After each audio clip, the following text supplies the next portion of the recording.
You're listening to Convenience Matters, brought to you by Nax. We'll talk about what we see at stores and what the future may hold for our industry.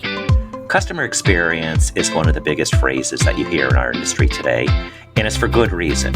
It's the way to set your stores apart from the competition. It's also the way to take a transaction and make it into a long-time customer. Today, we're going to walk through what Rutter's did in looking at customer experience and building it out with digital technology. Joining us today for our conversation, we have two folks. First off, we have Phil Santini, who is Senior Director of Advertising and Food Service with the Rutter's companies, otherwise known as Rutter's, and Rick Sales, President of Abierto Networks. And we're going to have a conversation about essentially that classic define the problem, find the solution. And want to start with you, Phil, and walk us through what were you looking at addressing when we talk about customer experience and digital technology? What were you looking to achieve? Looking at your footprint, how many stores you have, what was missing that you wanted to add that provided that extra piece to move forward? Great question. First of all, thank you for allowing me the opportunity to be here. It's very, warming to be with you and Rick today. So I think from our perspective at Rutter's, and to give you a little bit of an insight on my background in joining the company, I've been here for about a year now, coming from the New York metro market, and coming into sort of the convenience store space. It's a little bit different than what I was used to sort of in large scale marketplaces. The communication and the customers are relatively similar throughout both markets, but within the C-store space, specifically in this area in central Pennsylvania, things are very, very competitive and very, very open to new transformations. So for us at Rutter's here, one of the problems that we were trying to solve was that as our stores and our footprints continue to grow, the customer flow, the customer traffic, the customer interaction with the stores change slightly. And so for us to continue to keep up with that ever-growing footprint and the ever-growing consumer trends or mindset when they're walking into a store, we needed to do things differently to communicate to them which portions of the stores we needed them to hit. Really simple, right? It's the basic point of we want you to go where we want you to go in the store, and we want you to be able to see exactly what you need or you didn't think that we had to purchase, on the way out, that sort of thing. And so we were sort of stalemated in the beginning with the technology that we had previously before switching over to Abierto's solution and two different aspects of it. The biggest part of our transformation overall is what we had was great for in the moment. But again, as we continue to expand our stores and our footprint, it wasn't allowing us the opportunity to adapt to the things that we were bringing in as either new amenities, new food service programming, new product launches, or even new levels of communication for things outside of that, like our video gaming terminals. So this was very much a entry point and sort of the launch pad for us to get to the overall goal of communicating exactly what is important and what sets Rutter's apart from the rest of the environment. And also to talking about your background coming from New York, you didn't even have to be nice. I grew up in New York, so you don't have to be nice to the customer. There's nothing involved with customer experience. You can actually be rude and do quite well. And then you come into your market, and I would argue that central Pennsylvania is possibly one of the three most competitive places in the country for the C-store space. So I would say Des Moines and the Dallas area might be along the same lines, but you have to be on point, because if you don't deliver, somebody else will. And was that a big factor in how you look at what do you need? Because it's not enough to benchmark against the industry. You have to benchmark against super competitive marketplace. Yeah, and I think having that New York level of experience, as you kind of mentioned, really, you don't necessarily have to be nice to the customers there, but it's a different ballgame. And here, it's very funny because New York is very, very convenient in the sense that there is a lot at your fingertips, right? Shifting from that gear over to this side of it and having, the C-store mindset of these customers are driving, they're going to these establishments for gas, they're going to these establishments for breakfast, lunch, dinner at the time, they're going to run quick errands, they're going to pick up, whatever it might be. That's the different mindset of where the at your fingertips is the most present here. And so I think for us at Rutter's and being sort of in that competitive landscape, you want to play for the best team, right? You want to go up against the best. You want to go up against, I'm going to use the New York Yankees as the example here, right? And I think that's part of the allure of being within this industry, within this space, is being on the right team and understanding that we are playing to win. We're playing to be innovative. We're playing to offer the best possible experience for our customers day in and day out. So you reach out to Rick, and Rick, how does that conversation go? You download, what's the process in taking what Phil's team has defined as what they'd like to do, and then you look at it and you say, okay, here's how we attack that. Thank you, Jeff. Thank you for that question, and thank you for having me here today. We've done this a couple of times, and I always enjoy working with you and chatting about issues that are important to the industry and to our clients. So I want to start by saying that I love the Rutter's brand, and I love to work with clients that have a strong branding perspective and strategy, because they have things that they're trying to do. When you're managing a brand, you have to communicate, right? And, we started working with Chris with our open LED product, Chris Hartman, the CEO. He had a desire to communicate to the people in the forecourt and the parking area and on the street in an impossible to ignore way. And our transparent window display really allowed him to create a big canvas where he can talk about, the brand value of why go anywhere else, or introduce unique Rutter items like, these spike slushies, or, simply to drive people into the store, remind them what's available. Super important to create revisits and even finding new team members. So there was a robust communication list for that one display that's talking to the forecourt. So in working with them on that solution, they got exposure to our content management system, OpenCMS, and we got exposure to what they were doing with their previous generation, and we could see the problem intersections, right? And we ultimately decided that the best way to really understand the challenge, but also allow the client to answer their own questions, is to do a pilot. So we did a 60-day pilot. We instrumented a number of stores. We wanted to answer a couple questions there. We wanted to evaluate the technical capability, make sure that what we were saying was actually true, that they could do this. We wanted everybody, us and them, to assess their process. Their process was a result of the limitations of the premium software. So their process was not designed to elevate their content. It's really designed to make that other thing work. So let's look at that process and say, how do we create a process that really elevates your creative people? We also wanted to, as we do with all our clients, use the pilot to discuss best practices. We have an industry that has a lot of turnover, and the turnover doesn't end at the stores. And Abierto often feels like we're the glue where we provide continuity of strategy, continuity of message, and train the new people, because good people are going to get promoted. The fact that you're going to have turnover in your creative team is a good thing, and you really need to instrument that team to be able to benefit from the turnover. So we did the 60-day trial, and I don't know if you want me to jump to the results or you want to talk a little more about what we did, but the results were compelling, and that was really what we wanted. We wanted them to say, yeah, this is what we should do. Well, let's start with Phil on that in terms of the results. You do the pilot. You're assessing, how does all this fit into what you wanted to accomplish? What did you see? Was there anything that needed to be tweaked? And then did you just say, let's go?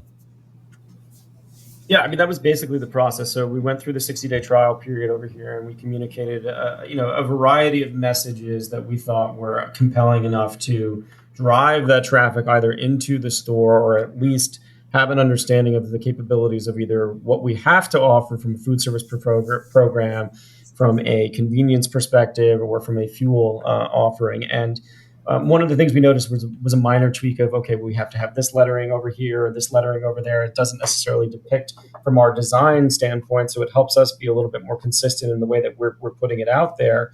But ultimately, it was one of those game-changing moments where you're realizing, okay, well, now this is another outlet for us to communicate to a different group of people that may or may not have been previous center store, C-store customers, right? So we're talking about screens that are facing outward to the parking lot or the fueling stations, or the pumps. Driving that traffic in for somebody that has a necessity of, I need to fuel up my car today and I'm going to go to this convenient location, i.e. Rutter's, why go anywhere else? Well, we really want you to come inside and see what else we have to offer. And so this was sort of that next barrier, breaking point for us to drive that throughput. And Phil, continuing on that, thinking about your past experience working in New York City for chefs, for restaurants, when somebody walks into a restaurant, they've kind of pretty much said, we're going to eat there. They're committed, unless you do something to mess that up or you're sold out or something like that. When they walk in that front door for a restaurant, they're going to eat there. It's a different mindset when you pull into the gas pump, where you may be hungry, but you may not be thinking about the place where you're fueling up, or even if you're just going inside for a snack. So what types of things did you want to build out to tell people, think of us like a restaurant. We want you to walk in that front door fully intending to buy something. Right. That's a great point. And I think that's part of what I'm going to touch on during my next education section as well. But I think a lot of it has to do with the point you just touched on. Realistically, you go to a restaurant, you're going to eat there, you have a reservation, it's sort of planned, right? With convenience stores, there's some level of planning that goes into it. I need gas. I need to go pick up something. I'm hungry. This is a convenient location. They have what I want. But I think for us overall, it's driving the understanding that this could be a place for you to get a very, very high quality meal at a very reasonable price. And it's the communication that we're taking to the next level from an exterior standpoint and an interior standpoint. So it's really driving that understanding of why go anywhere else for Rutter specifically, but also just for C-stores in general, that we are competing against one another. We all sell relatively the same products. Why go to one versus the other? Again, tying back to the customer experience point of this, is that we do offer an elevated customer experience in our stores. And if we're offering an elevated customer experience in our stores, our service needs to fall, our food service program needs to fall, our selection and product and vendor management needs to follow that as well. And it's really just driving that communication to the guests from a varying vantage point to see what we have to offer them. So, Rick, I want to follow up with you on that. And I'm going to use one final reference to New York City or the New York area. There's two kinds of people. Well, there's two kinds of people, but you jokingly say there's the nudge and there's the nudge. And if you're from the New York area, you know what the nudge is. The nudge is somebody that tells you need to do this. They're annoying. The nudge is that way that you may be influenced and may not know you're being influenced. And I think that's where it really comes down to customer experience, Rick, in how do you build out what Rutter's wants to achieve. Talk about high quality food service, talk about customer experience, talk about why go anywhere else, and do it in a way that doesn't feel like you're being pushed and prodded and there's all kinds of cues and you drive past some of these electronic stores that just have blinking lights that drive you nuts. How do you do it in a way that they get in their car happy, spending money, and it feels really, really organic? So great question. And, I'm going to take my answer here in pieces as you go from what I consider to be low-hanging fruit and what my college physics professor used to call intuitively obvious to what we're doing here, to things that perhaps are not so obvious but really add a lot of value. So, when we started looking at working with Rutters and helping them achieve their vision for a great consumer experience, the first thing that we looked at is the amount of time that they were spending on doing things that added no value to the consumer experience. And this is really why we built OpenCMS, to use automation and a robust API and metadata tagging to get rid of all of the route parts of the process. And this saves a lot of time. We took the distribution and scheduling time for this chain from multiple days down to about half an hour. Okay. And you would think, well, okay, so there's some cost savings there, and you'd be surprised that that's not really the gain. The gain is that now your creative people have more time to make better content, to talk about that brand in ways that you can't ignore, in ways that you must engage. The nudge versus the nudge, right? Give them time to think about what the message is. There is no strategic value to teaching an employee that's going to get promoted or may leave how to schedule a particular piece of software. It's better to teach the software what the client needs and let the software do all of that work. So the first deliverable is a huge release in time, so Phil and his team could envision, new content, right, and build new content. So that was huge.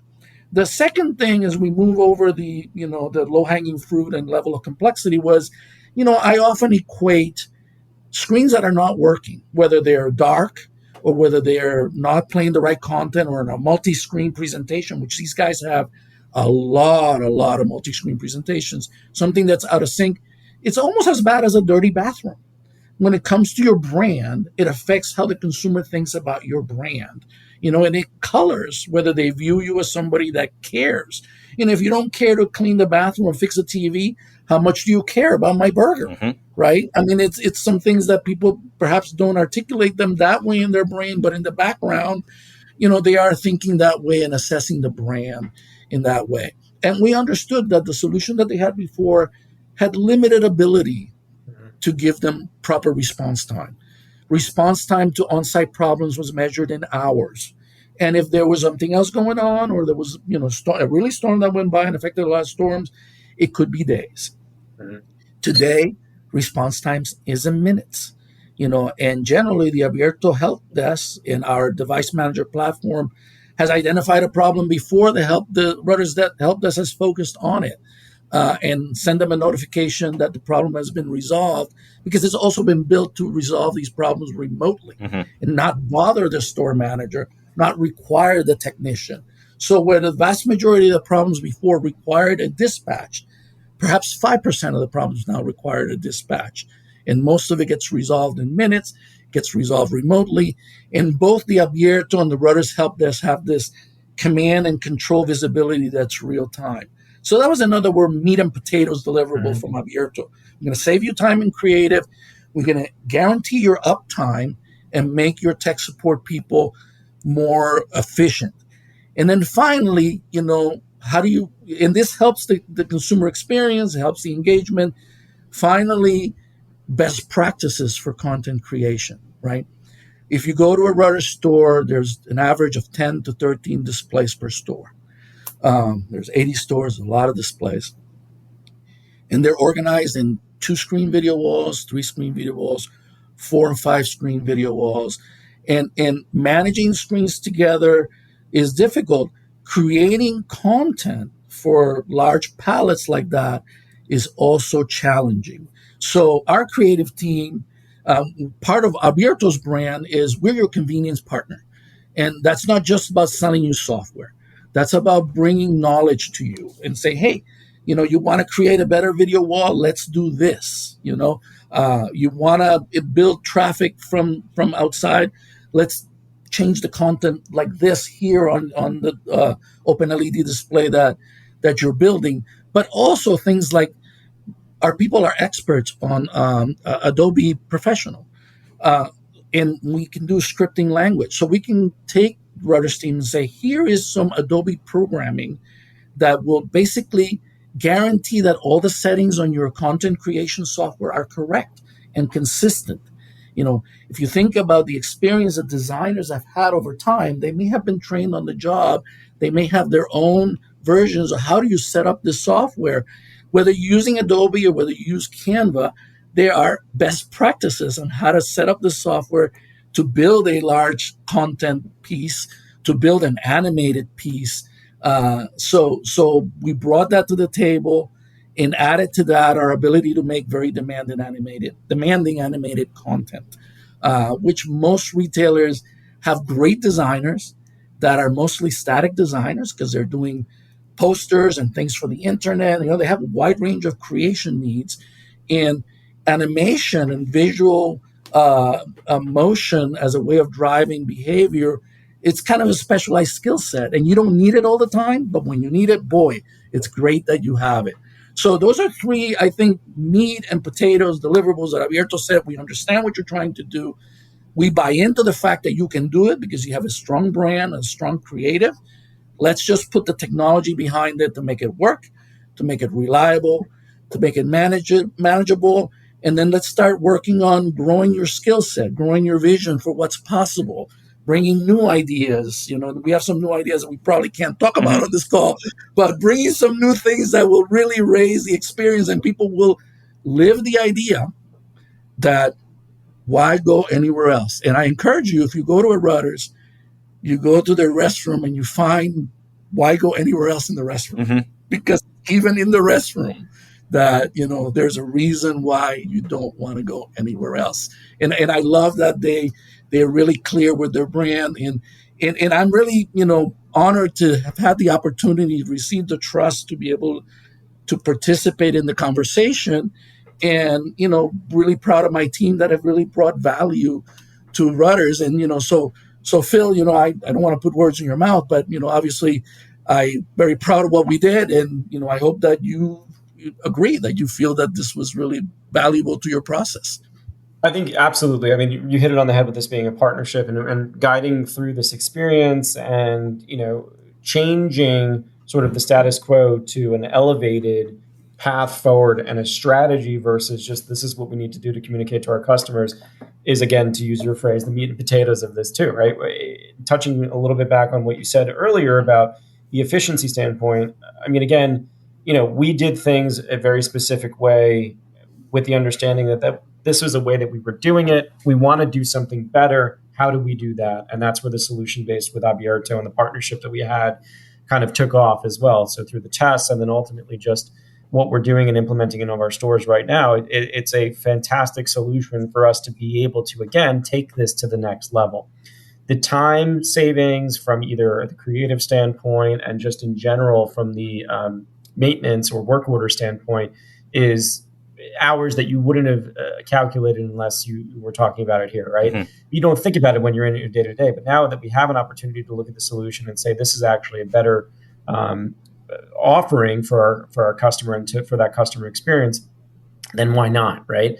I think one of the other things I wanted to touch on overall, and Rick, I think you mentioned it was that this is your brand. When you come into it, if a TV is down and it's dark, or a sign is mispriced or crossed out with a Sharpie, I mean, that's you putting your best foot forward, right? No, it's not. So having the opportunity to have real time interaction and put out information or content that is of one, a clear and concise message and directly to the point is the name of the game for this competitive market. Again, I think that there's not enough to be said about having the understanding from our perspective that this is the best thing for us to do for that consumer experience and to communicate the best of our brand.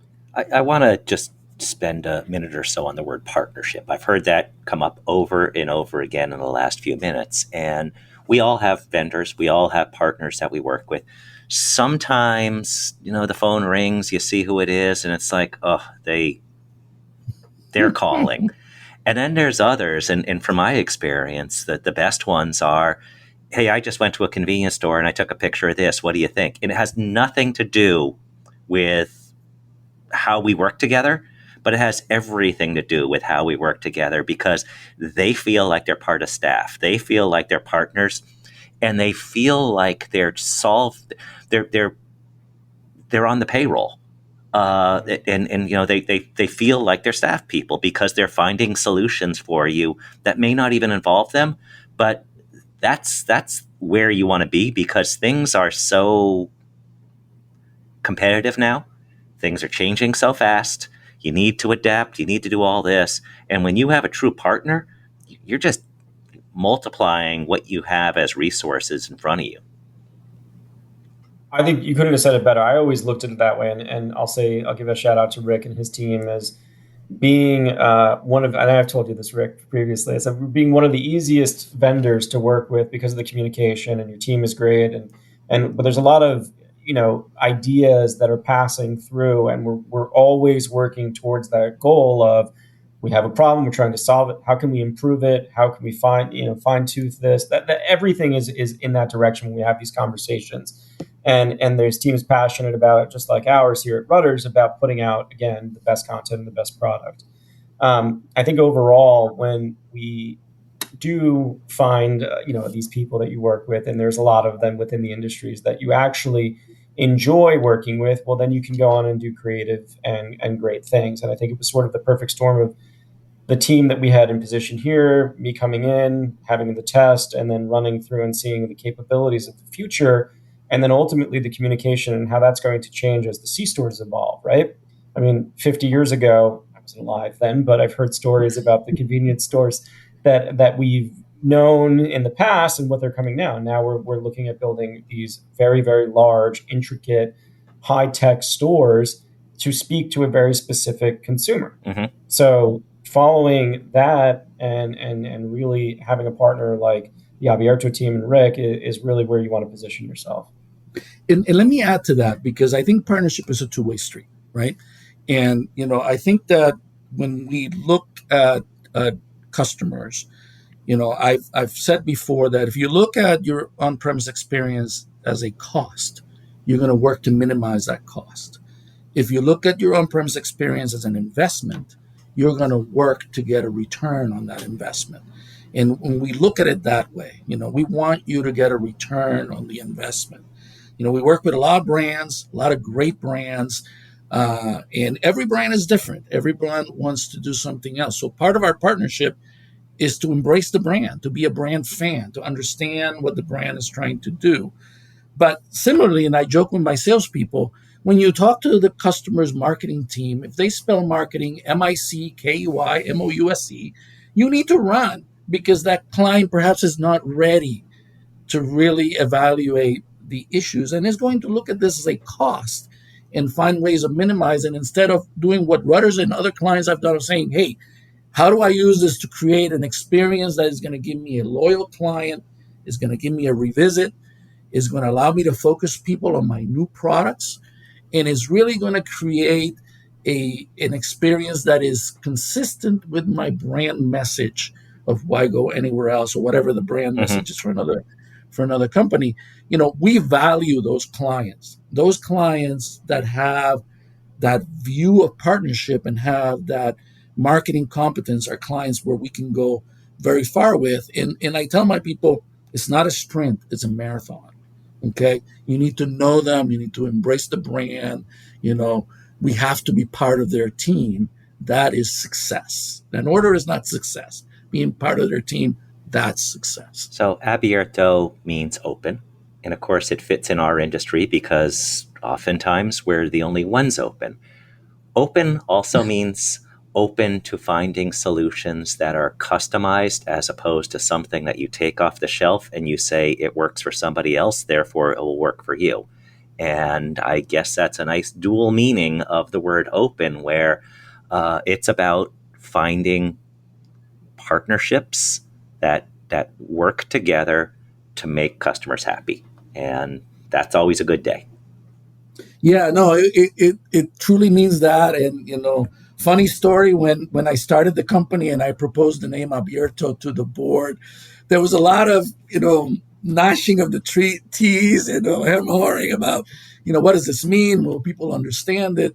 And I was convinced that not only would people understand the message, but that they would embrace it and embrace the name. And we even have a funny chart on how do you pronounce it, right? Mm-hmm. And you have the word and then you have a beer, and then you have a tow truck, Abierto, right? And people really, they like the concept, and in the brand message, but ultimately we wanted to be open to new ideas. We wanted to be open to new opportunities.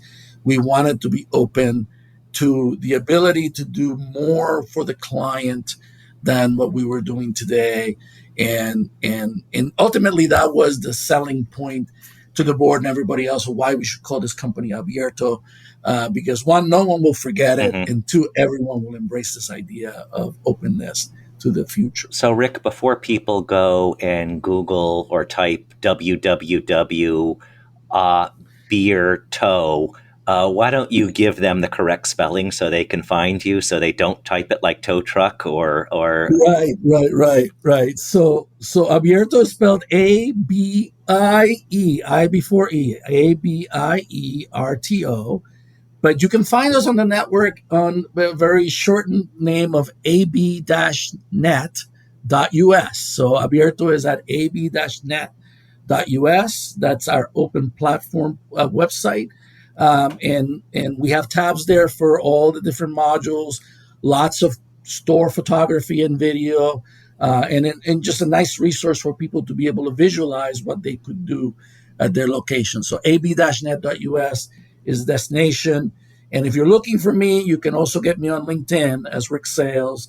And I post regularly, and I try to share content of value there, but I welcome you in that group, and I welcome your input and your participation. So yes, thank you, Jeff. And of course, one more place to connect with both of them is the 2024 NAC show, October 7 through 10 in Las Vegas. Phil will be speaking in a session called Food Service Failures That Lead to Innovation. It kind of fits in something that we have, this Ideas to Go video series that we've done for 30 years now.